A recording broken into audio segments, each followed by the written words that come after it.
গ্যাসটা খুলে দিই, জলতে ঢুকি না।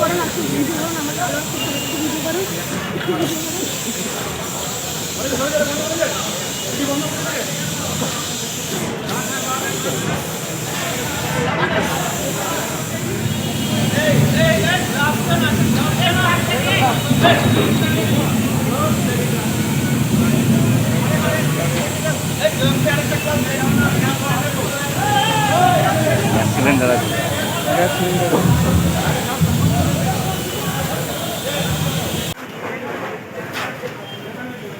একটু দাদা সঙ্গে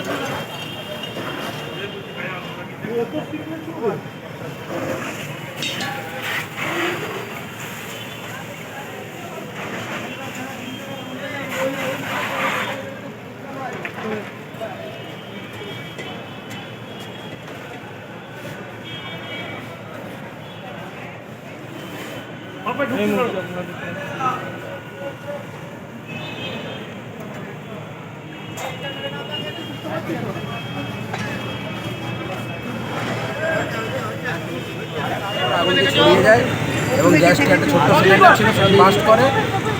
হয়নি গ্যাসটি নিয়ন্ত্রণ করার জন্য আমাদের পাড়ার একজন মহিলা যখন চেষ্টা করেন, ওনাকে আমরা মেডিকেল কলেজে নিয়ে যাওয়া হয়েছে পাড়ার ছেলেরা ওনাকে চিকিৎসার জন্য। আর তৎপরতার সঙ্গে আপনারা প্রত্যেকে জানেন যে পাশে আমাদের লায়ন্স ক্লাব রয়েছে, মার্কেট রয়েছে, একটা হাসপাতাল গুরুত্বপূর্ণ জায়গা। আমরা তৎপরতার সঙ্গে ফায়ার ব্রিগেডের টিমকে আমরা খবর দিই এবং ওনারা অতি সক্রিয় করে এসে আমাদের আগুনটিকে নেভানোর চেষ্টা করছে। এখন আপনি নিয়ন্ত্রণ পেয়েছে, যদি সঠিক সময়ে যদি আমাদের ফায়ার ব্রিগেড টিম যদি না আসতো, আগুনটি আরও নিজস্ব জায়গায় যেহেতু গাড়ি রয়েছে, শিশু হাসপাতাল রয়েছে, মার্কেট রয়েছে, আরও বৃহত্তর জায়গায় আগুনটা কীভাবে শর্ট সার্কিটটা কোথায় হয়েছিল?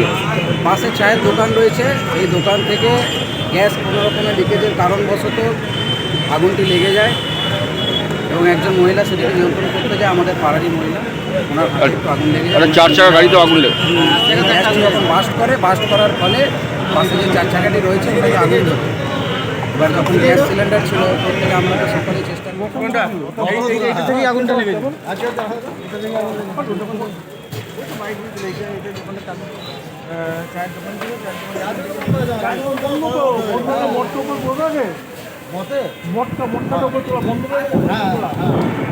মূলত কি থেকে হয়েছে গ্যাস লিক করতে?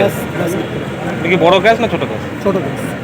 আর তার পাশে একটা বড় গ্যাস ছিল, ছোটো গ্যাসটা যে লিক করেছে ওটা বাস্ট করা হয়েছে আর বাস্ট হয়েছে। আর বড় গ্যাসটাকে ফায়ার ব্রিগেডের যে কর্মীগুলো ছিল সেই বড় গ্যাসটাকে বাদ করে ওটা কি গ্যাস ভরা হচ্ছিল? না, আপনার চায়ের দোকান ছিল। কি নাম? রাজেশ। রাজেশ কি? রাজেশ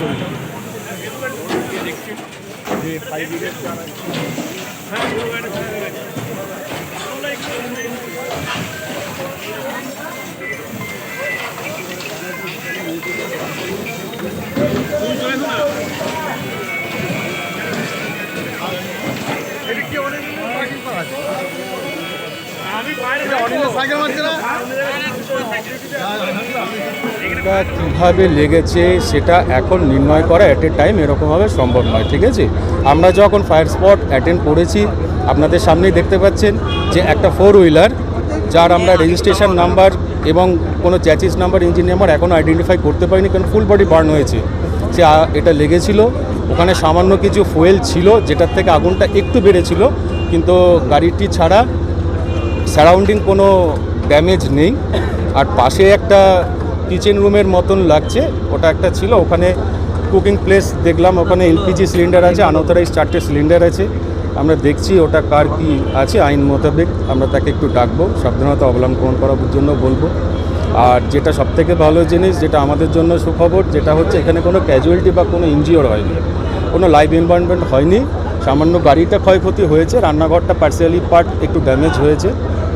এটাই চায়ের দোকানে একটা জাস্ট লাইক এ কিচেন রুমের মধ্যে ওখানে নানান রকম ভেজিটেবল ইনগ্রেডিয়েন্টস ওখানে স্টোরিং প্লেসে আছে, কুকিং করছিল, সেটাও দেখা যাচ্ছে। সরি, না না সেটা নয়, উনি রান্না করছিলেন, উনি বললেন তা ওটা শাড়িতে নয়, উনি একটা প্যানিক হয়েছিল, তো উনি আছেন এখানে, ঠিক আছে। হ্যাঁ, গ্যাস সিলিন্ডার উদ্ধার হয়েছে, বললাম আপনাদেরকে, একটা 14 কিলো 200 একটা ডোমেস্টিক সিলিন্ডার আমরা রিকভারি করেছিলাম, তাতে ইনট্যাক্ট এলপিজি গ্যাস সিলিন্ডার আছে। 5 থেকে 7 মিনিট। আগুনে আপনার গাড়িটা পুড়েছে, আর রান্নাঘরের ওই কিচেন ইউটেন্সিল যেগুলো আছে সেগুলো একটু পুড়ে গেছে। সিলিন্ডার আমরা দেখুন, যেগুলো আনঅথরাইজ সিলিন্ডার আছে, যেগুলো বাজারে কিনতে পাওয়া যায়, সেগুলো একদমই নন ব্র্যান্ডিং সিলিন্ডার। না না, রিফিলিং কিছু হতো না, একদমই না, রিফিলিং এটা হতো না। আপনার এটা জাস্ট স্টোরেজ ছিল, ওরা রান্না পারপাসে এটা করছে, তাও আমি পরে আরও রিপোর্ট নিয়ে নেব। আর কি এটা পার্কিং ছিল 4 চাকা? না, 4 চাকার পার্কিং কিনা দেখুন, এগুলো তো পৌরসভাকে কাছে জানতে হবে যে এখানে পার্কিং আছে কি নেই। আমার পক্ষে তো এটা বলা সম্ভব না পার্কিং ছিল কি ছিল না, কিন্তু একটা গাড়ি রাখা ছিল, একদম সম্পূর্ণভাবে আগুনটা নিয়ন্ত্রণে আছে এবং কোনো ক্ষয়ক্ষতি হয়নি। আপনার নাম? সুজিত দাস, সব অফিসার, বর্ধমান ফায়ার স্টেশন।